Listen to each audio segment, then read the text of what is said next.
There are stories Hollywood never wanted told, names written in ink that was meant to fade. And at the center of one of those stories was a man the industry loved, used, and then erased. Sal Mineo. The beautiful boy with the restless eyes, the one who kissed James Dean on screen and paid for it off screen.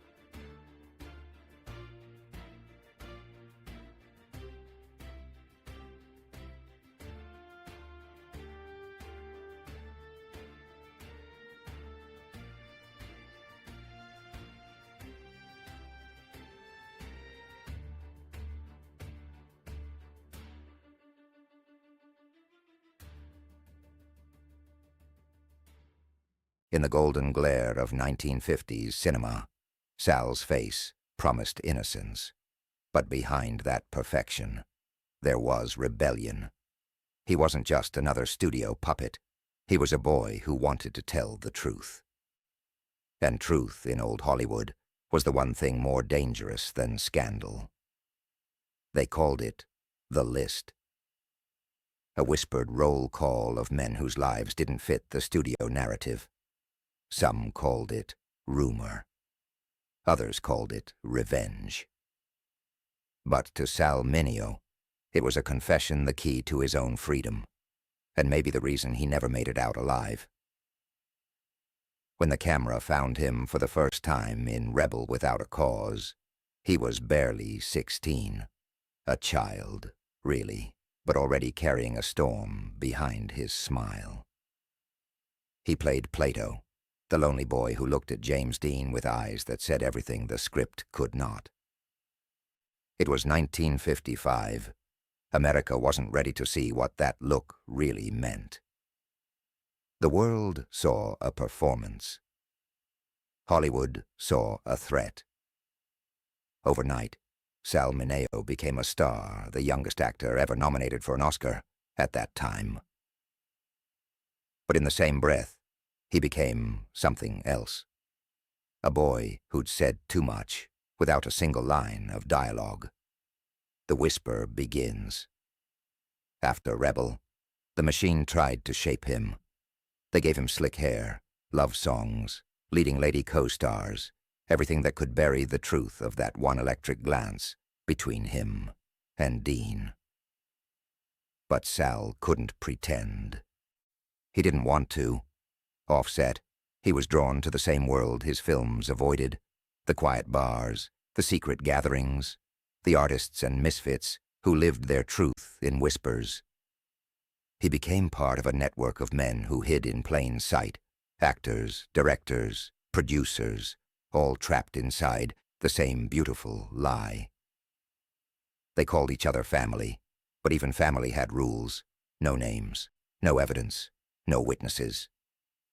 And still, one night, Sal started writing. A list, a secret catalog of the men he had loved, and the men who had loved him. Men whose names could change everything if they were ever spoken aloud. He wasn't doing it out of malice. He was doing it out of loneliness. Because when you live your whole life in shadow, you start to believe that truth is the only light left. That list, whether real, rumored, or imagined, would become his curse. A map of desire that Hollywood would deny, and a prophecy of what it does to those who tell the truth too soon. Camera fades into smoky black and white stills of 1950s Los Angeles empty sound stages, neon motel signs, and newspaper clippings bearing Sal's face. He knew too much, one old producer said years later. Not about the business, about the people. And in a town built on illusion, knowing the wrong kind of truth was the most dangerous role of all. In every generation, there's one actor who doesn't just play rebellion. He is rebellion. For 1950s Hollywood, that name was Sal Mineo. He wasn't born to fame. He was born in the Bronx, in a small apartment that smelled of factory dust and rain. His parents were Sicilian immigrants, tired, proud, and terrified of poverty. His mother, Josephine, was the fire in the family. His father, Salvatore Sr., was a coffin maker. Together, they built dreams out of scraps, and Sal grew up believing that life was something you had to perform to survive. He was different from the start, curious, emotional, too beautiful for his own safety. While other boys fought in the streets, Sal was sneaking into theaters, memorizing lines, watching old actors move like gods on the screen. He didn't want to escape his world. He wanted to recreate it. By the time he was 10, he was already on Broadway. At 13, he was sharing a stage with Paul Newman in The Rose Tattoo. And even then, people noticed that there was something in his eyes, something you couldn't teach, something too raw, too real. He didn't act. He confessed. The role that changed everything. Then came 1955, Rebel Without a Cause. Sal was 16, unknown and terrified, a kid surrounded by giants, James Dean, Natalie Wood, Nicholas Ray. But the camera loved him instantly. There was a tenderness in his performance that felt almost dangerous. He played Plato, the lonely boy who adored Dean's character with a kind of silent worship. The world saw friendship. But every frame told a different story. There was a scene, the one where Plato gazes at Dean with trembling admiration. No dialogue, just eyes. And for a second, Hollywood accidentally captured something it had never meant to show. Love between two men. They cut the lines that hinted too much. They edited the moments that looked too real. But it was too late. The truth was already on film. It was in his eyes. It was in the silence. The studio's panic. After Rebel, Sal's fame exploded overnight. He was the youngest male actor nominated for an Oscar since Mickey Rooney. Girls screamed his name. Magazines called him Hollywood's golden boy. But behind the PR gloss, the studio was terrified. They saw something in his performance they couldn't control, a tenderness that didn't fit the image of the all-American man. So they tried to fix him. They sent him to interviews with young actresses, arranged staged photographs, the kind where a kiss was just good publicity. They told him to smile more, to deepen his voice, to act straight. But Sal wasn't interested in pretending. He told one reporter, "I'm not the kind of boy you can package." That quote never made it to print. The Secret Life. In the privacy of night, Sal found comfort in the hidden world that Hollywood refused to see. A network of artists, dancers, and dreamers, men who lived double lives, who understood that freedom existed only after sunset. In small apartments in West Hollywood, away from flashbulbs and studio contracts, he could finally breathe. He hosted gatherings, quiet, gentle affairs with poetry, music, and long conversations about truth and fear. To them, he wasn't a star. He was simply Sal. And it was in those nights that he began to learn the cost of honesty. Because in 1950s, America, truth was treason. And in Hollywood, it was career suicide. The first whispers. As his success grew, so did the rumors. The tabloids, always hungry, began circling. Paparazzi caught him leaving restaurants with male friends. One night, an editor called his agent and asked, "Is your boy like that?" His agent didn't answer, but the next day Sal's studio contract was quietly restructured. Fewer roles, smaller press events, fewer cameras. He was still famous, but now he was famous with an asterisk. An asterisk called suspicion. The same industry that had once worshipped him now whispered about him behind closed doors. And those whispers had teeth. The turning point. Instead of hiding, Sal leaned into the storm. He took roles others wouldn't, complicated, broken, human. He played delinquents, drifters, and outsiders. He said, "Maybe that's all I am, an outsider who got lucky." He started writing scripts, journals, stories that would never see the light of day. And somewhere among those pages, he began listing names, not to expose them, but to remember them, the people who had lived truth quietly in a world that punished it. The list wasn't about scandal. It was about survival, a secret archive of those who dared to exist. But in a town built on silence, even memory can be dangerous. By the early 1960s, Sal Mineo was no longer Hollywood's darling. He was too open, too honest, too complicated for a system that wanted simple lies. They wanted another James Dean. What they got instead was a man who refused to lie, even if it killed him. Every great story has a ghost, someone who lingers long after the credits roll. For Sal Mineo, that ghost was James Dean. When they met on the set of Rebel Without a Cause, it wasn't just a meeting of actors.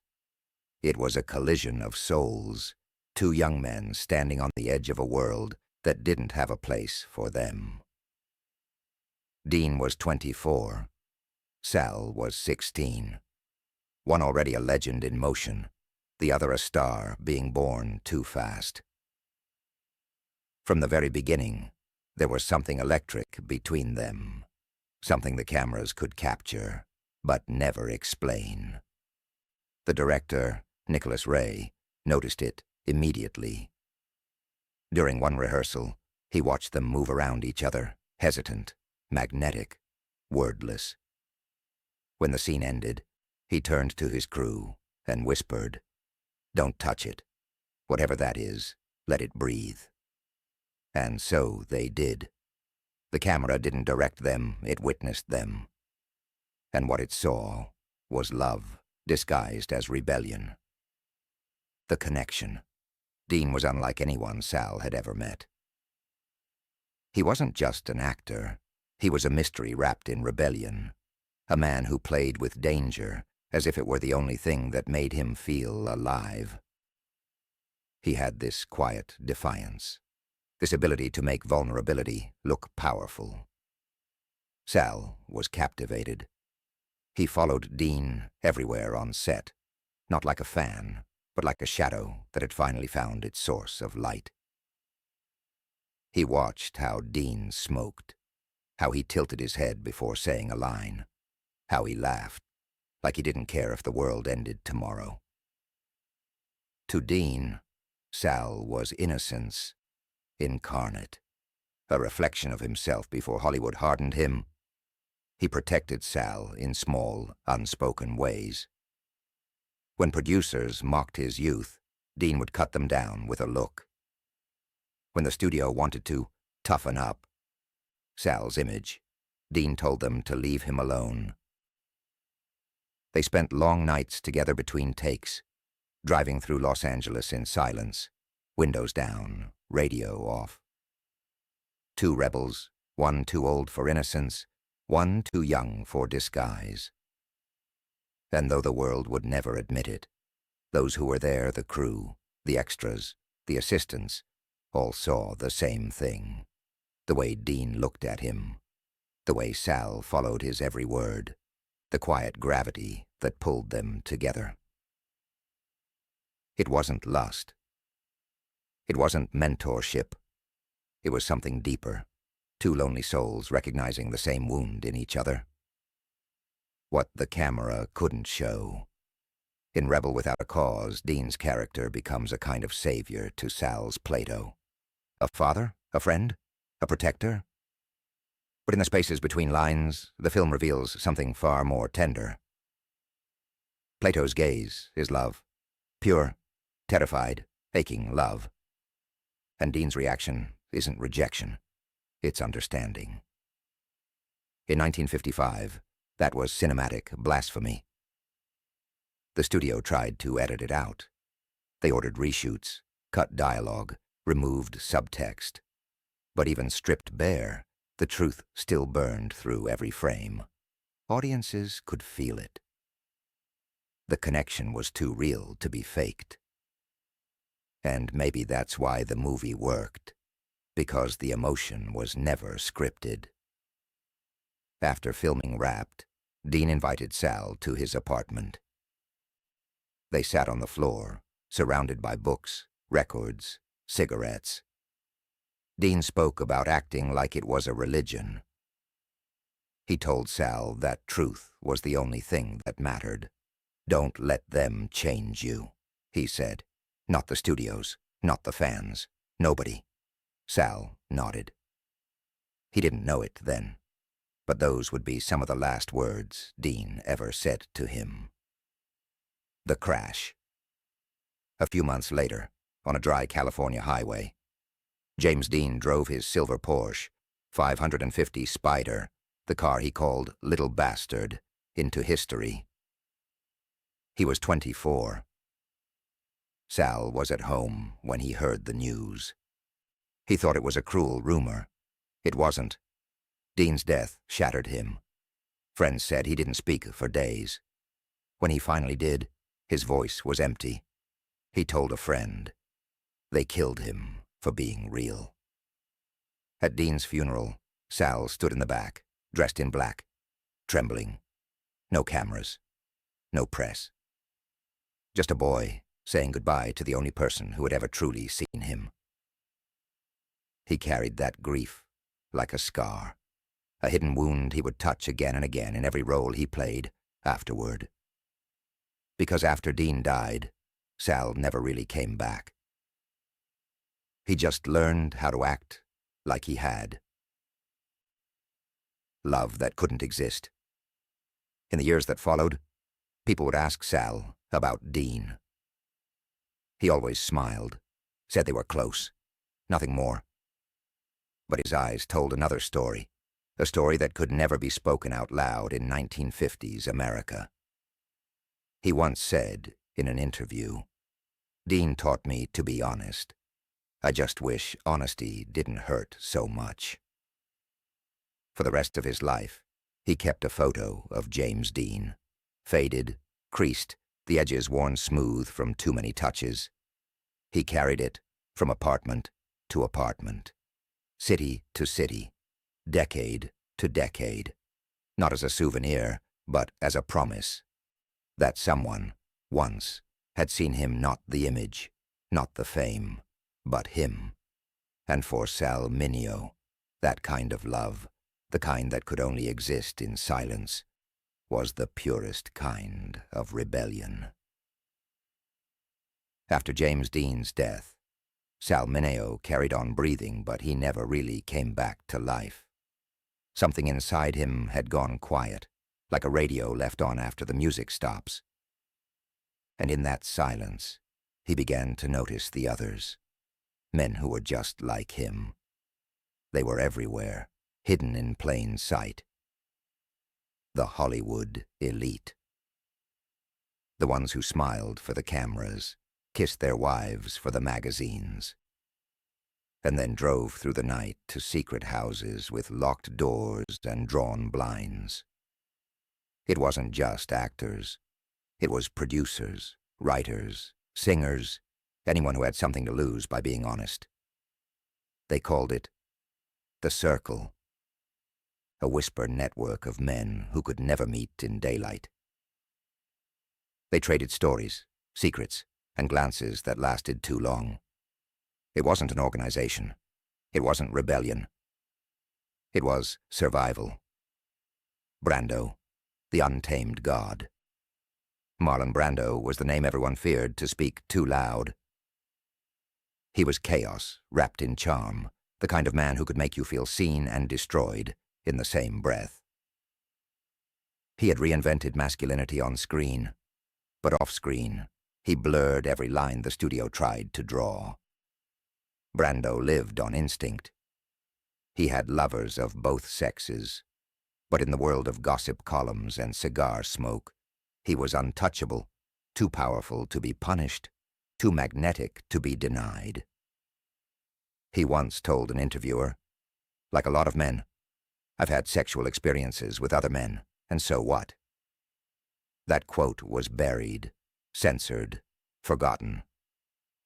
But in private, everyone in the circle knew the truth. Brando didn't hide, because no one dared to expose him. He was a storm the industry couldn't contain. And Sal admired him for it. The way he could live without apology.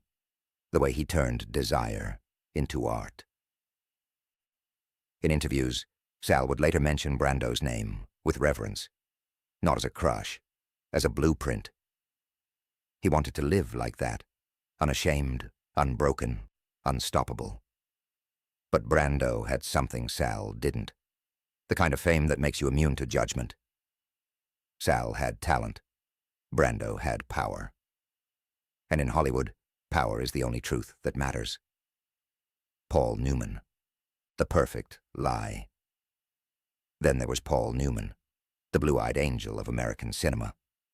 To the public, he was the perfect husband, the symbol of loyalty and grace.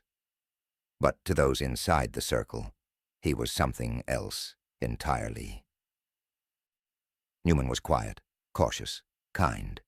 He wasn't reckless like Brando. He wasn't openly defiant. He was deliberate. He understood the theater of survival. Behind closed doors, he was known to be gentle, protective, and understanding of men like Sal. He didn't participate in gossip. He offered empathy, the rarest currency in that world. He once told a friend, "Everyone's acting, on and off screen. The only difference is the script."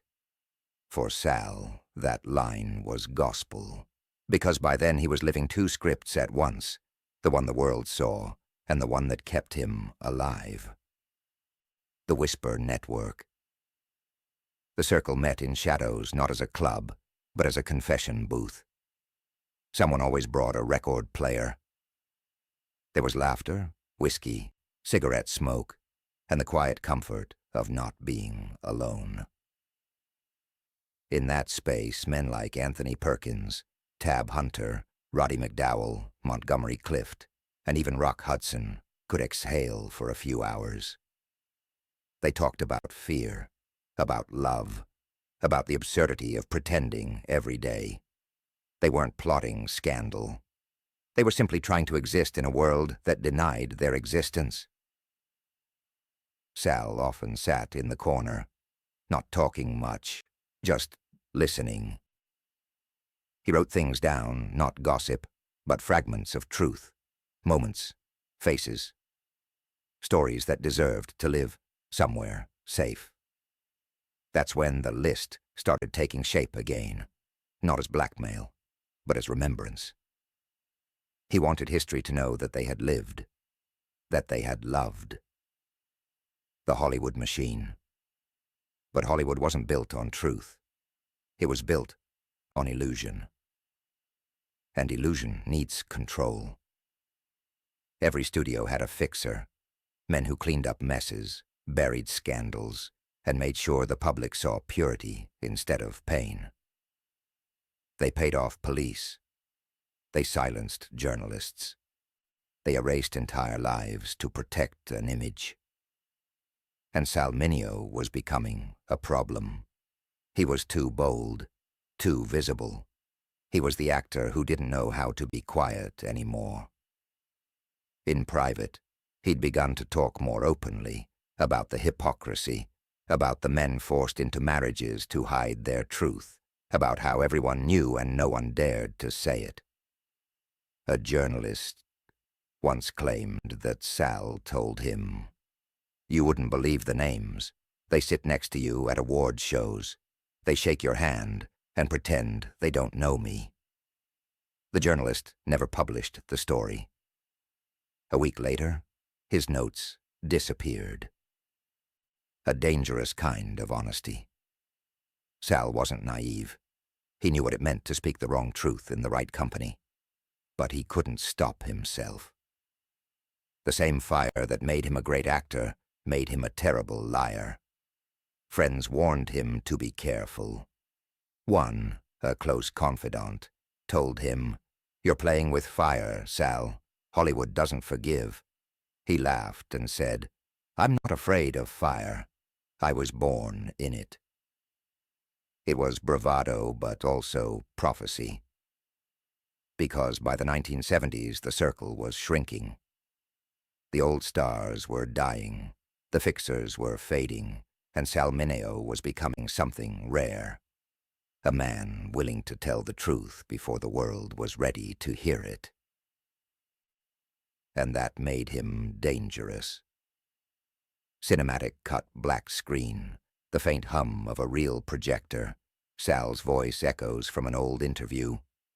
All I ever wanted was to play people who were real. He didn't know that in Hollywood, being real was the most dangerous role of all. By the early 1970s, the lights around Sal Mineo had dimmed. The same city that had once screamed his name now passed him by in silence. He had grown older, sharper, freer, and in Hollywood, freedom was the one sin you could never be forgiven for. He was no longer the teen idol from Rebel Without a Cause. He wasn't even the next Brando the studios once promised. He was simply Sal, a man who had seen too much and couldn't stop talking about it. But that was the problem. He talked. And in a town that survives on secrets, truth is a loaded gun. The lost years. After his early fame faded, the roles grew smaller, the paychecks thinner. He turned to theater, not for money, but for honesty. On stage, he could be human again. He performed P.S. Your Cat is Dead in Los Angeles. A dark comedy about identity, sexuality, and survival. He produced it himself because no one else would. Friends said it was the happiest they'd seen him in years. He was directing, acting, laughing, and most of all, he was real. No studio filter, no PR mask. Just truth, raw and unedited. But beneath that calm, there was tension. People whispered that Sal was writing a memoir, a tell-all, the kind that could set fire to the city if it ever reached print. He never confirmed it. He just smiled that small, knowing smile and said, "Everyone's story deserves to be told." To some, it was innocent. To others, a threat. The confession. In 1975, during a quiet radio interview, a journalist asked him if he thought Hollywood had changed. Sal paused. Then, with the same courage that had made him famous and cursed him for life, he said, "Changed. Maybe on the surface. But the fear's still there. The same fear that makes people hide who they are." The host tried to steer him back to safe topics, new projects, music, nostalgia. But Sal kept going. "I know people who live in mansions, who are adored by millions, but they can't even look in the mirror. You'd be shocked if I told you their names." It was just a sentence, but it echoed like a confession. By the next week, studio phones were ringing. Executives asked what he meant, who he was referring to. He laughed it off, but the damage was done. The list was no longer just a rumor. It had a pulse. And people in power were getting nervous. Betrayal. One night, at a dinner party in the Hollywood Hills, Sal arrived wearing a black leather jacket and that same open-hearted grin. He didn't notice the shift in the room, the polite smiles, the way conversations stopped when he walked past. He sat down, poured a drink, and started talking about truth again, how art meant nothing without honesty. Someone whispered, "He's going to get himself killed one of these days."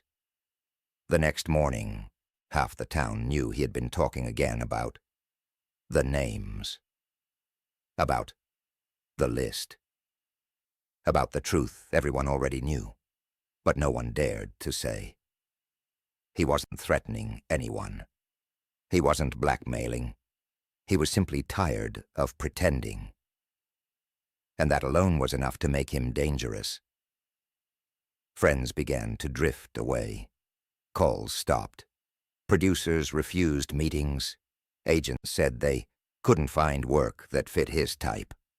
Sal laughed about it, but behind that laughter was exhaustion. He once said to an old friend, "I didn't think being honest meant being invisible."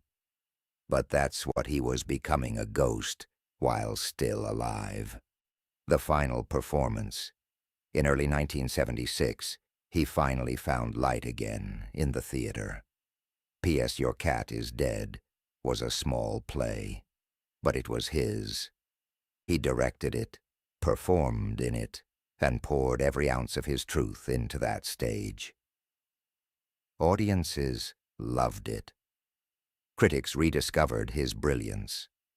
For the first time in years, he felt seen again, not as the boy from Rebel, but as the man he had fought to become. He told friends he was planning a comeback, a new film, a new chapter. He was done with fear. Done with silence. But the city that had raised him wasn't done with him. The fall.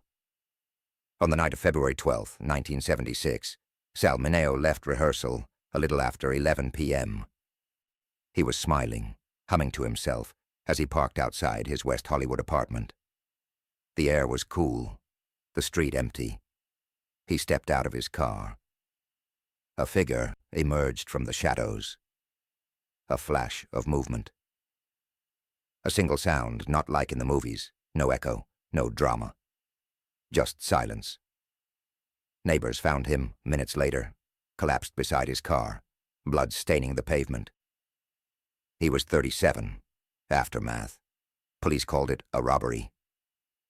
But those who knew him whispered otherwise. No wallet missing, no watch taken. Just a life erased.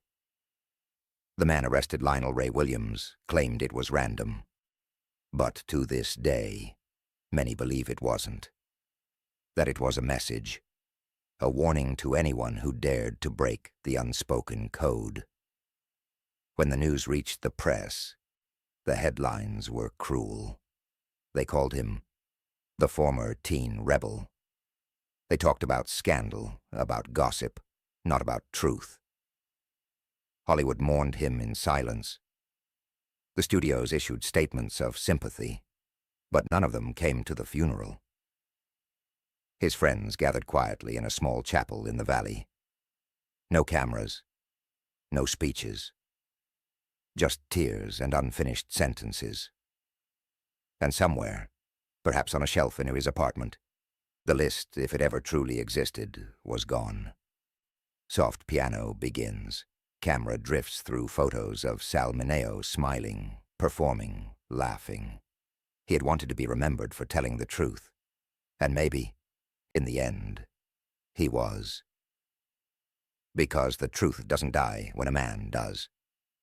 It waits. It lingers. It whispers.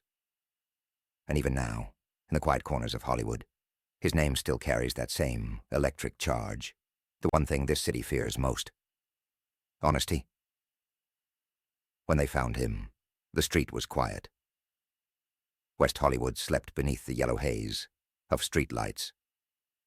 Only a few neighbors heard the sound, a short gasp, a car door, then nothing. Sal Mineo lay face down beside his car. No gun, no wallet missing, no signs of struggle. Just one clean wound to the heart. Too precise for chance. The police arrived, took photographs, drew chalk lines, asked the usual questions. Was he followed? Did he have enemies? No one knew.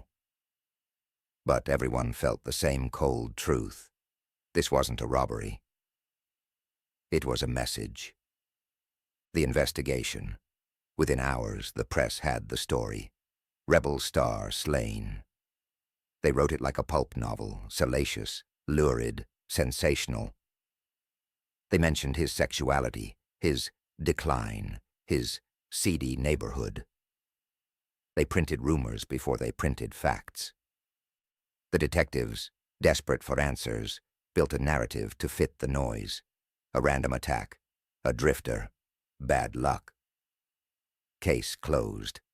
But friends of Sal actors, directors, the quiet few who really knew him, didn't buy it. He wasn't careless. He didn't pick fights. He wasn't in debt. And that wound, one strike, straight to the chest, spoke of something colder than chance. The city whispered. The circle whispered louder. The rumors. In Hollywood, truth is never about evidence. It's about narrative. And the story they built around Sal was convenient. A tragedy, yes, but also a warning. To every actor who might get too honest. To every writer who might tell the wrong story. To everyone who still remembered the list. Some said he was silenced because he was writing a book, a memoir that would name names. Others claimed he had been seen talking too freely at bars, that he was about to make a comeback that frightened old enemies. A few even whispered the unthinkable, that someone inside the industry had made the problem disappear. None of it could be proven. But then again, nothing in Hollywood ever really can. The official story. Months later, a man named Lionel Ray Williams was arrested. A small-time criminal, a stranger. He confessed to a series of robberies, one of them, supposedly, Sal Mineo's. He said he didn't know who Sal was, that it was an accident. The jury believed him. He was sentenced. Case closed again, but something about it never fit. No money stolen, no fingerprints, no motive that made sense. Even the detectives seemed uneasy. One of them admitted years later, "We tied it up because the city wanted closure, but in my gut, I knew it wasn't random." The official story became a performance, a script written to calm the public. But the truth never rehearses. It haunts. The aftermath. After his death, Sal's apartment was emptied. Boxes, letters, scripts, notes gone. Friends said there were notebooks filled with personal writing, reflections, and sketches of stories he never told. None of it was ever found. One old friend swore he'd seen a folder labeled simply, "Names." A week later, it vanished. Whether it was paranoia or reality, one fact remains. The years erased Sal Mineo twice, once as an actor and once as a man. He became another Hollywood ghost, a name people whispered about when the lights went low. The myth. In the years that followed, the myths multiplied. Every decade brought a new theory, that his killer had been paid off, that the police covered up a scandal, that his death had been a quiet purge of truth-tellers in the industry. And maybe, in a way, that's what it was. Not a conspiracy, but a pattern, a system that rewards silence and devours those who break it. Sal's death wasn't just a tragedy. It was the closing act of a story that began with Rebel Without a Cause.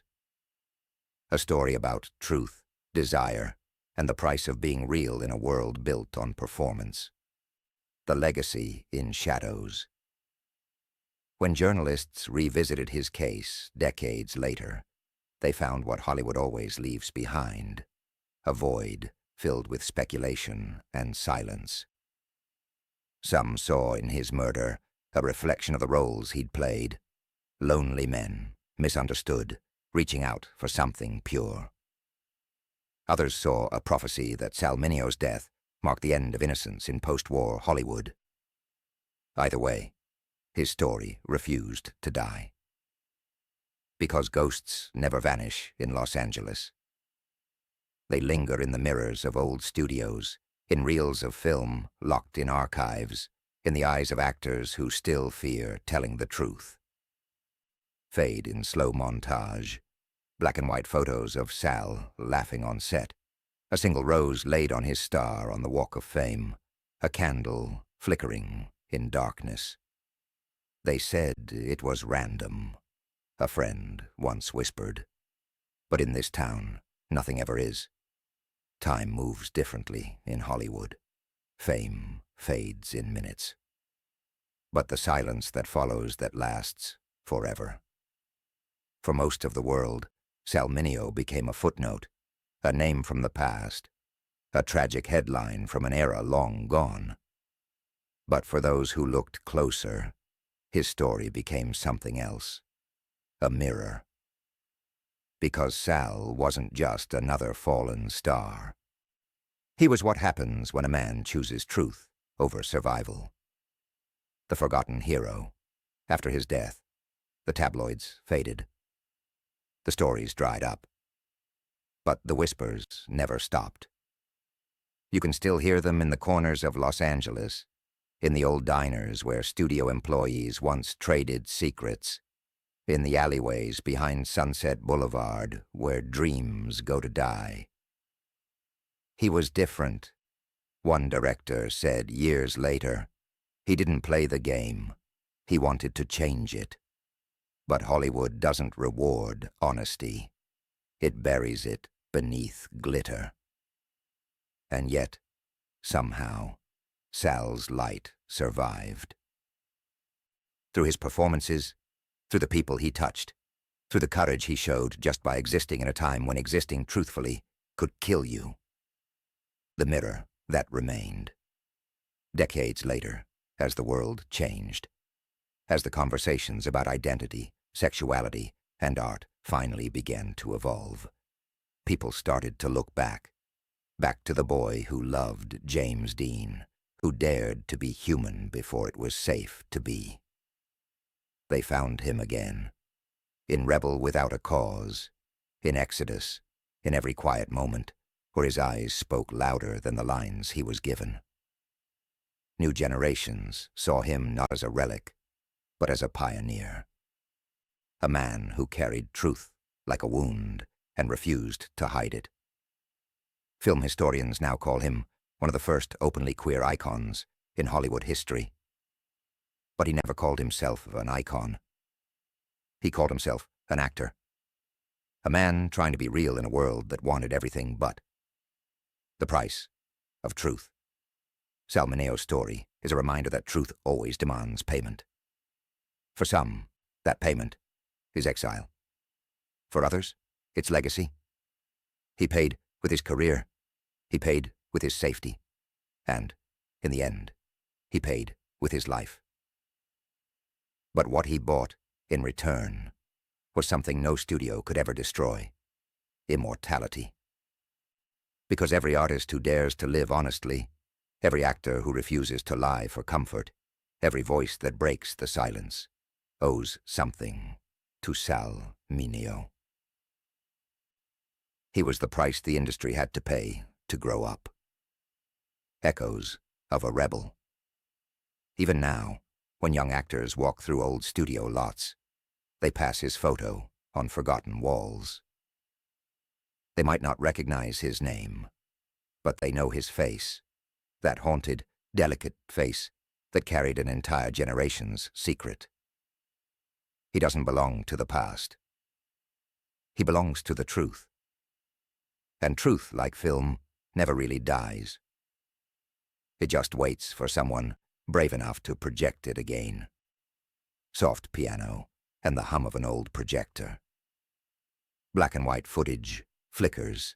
Sal smiling, dancing, clapping his hands on set, his eyes full of life. I just want to play people who are real. His voice echoes. That's all I've ever wanted. The image freezes. The film burns out. The screen fades to black. Then silence. Final narration. Outro, voiceover. In the end, Sal Mineo didn't die, forgotten. He died free. He refused to play the part written for him. He rewrote the story with his heart, his courage, and his blood. Every time someone tells the truth on screen, every time a story dares to be real, his light flickers again. Not as tragedy, but as testimony. Because in a city built on lies, the only thing that lasts is truth.